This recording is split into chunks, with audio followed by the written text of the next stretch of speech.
পিতামাতার দোয়া এমন দ্রুত কাজ হয় যে আপনি যদি এখানে যদি একটা নিশানা যদি রাখেন, এখান থেকে যদি একটা তীর নিক্ষেপ করেন, তীরটা ওই নিশানাতে যেতে যত দ্রুত যাবে পিতামাতার দোয়া তার চাইতে দ্রুত কাজ হয়।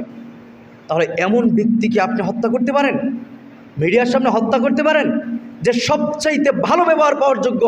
অথচ আজকে দেখান, বিভিন্ন জায়গায় যান, আপনি দেখতে পারবেন সন্তান মায়ের সাথে 3 মাস ধরে কথা বলে না, বাবার সাথে 3 মাস ধরে কথা বলে না, তাদেরকে খাদ্য দেয় না, তাদের ভালো ব্যবহার তাদের সাথে করে না, তাদেরকে কটু কথার মধ্যে রাখে।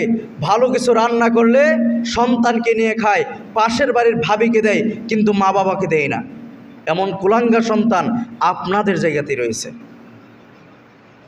এর কারণ কি? এর কারণ হচ্ছে আপনি, কারণ সন্তানকে ছোটোবেলা থেকে মানুষ করতে পারেন নাই, মানুষের মতো মানুষ আপনি ছোটোবেলা থেকে করতে পারেন নাই, দিন তাকে শিক্ষা দেন নাই। তাকে শিক্ষা দিয়েছেন পশু হওয়ার জন্য, যেই সব জিনিস সেগুলো শিক্ষা দিয়েছেন। আপনার সামনে আপনার সন্তান বিড়ি খায়, আর আপনি পিতা হিসাবে কিভাবে বসে থাকেন? আপনার সন্তান আপনার সামনে জুয়া খেলে, আপনি পিতা হিসাবে কিভাবে বসে থাকেন? আপনার সন্তান আপনার সামনে দাড়ি কাটে, আপনি কিভাবে বসে থাকেন? আপনি শোনাতে পারেন না, কোরআন হাদিস তাকে শিখাতে পারেন না, যাতে করে এইগুলো থেকে ফিরে আসে।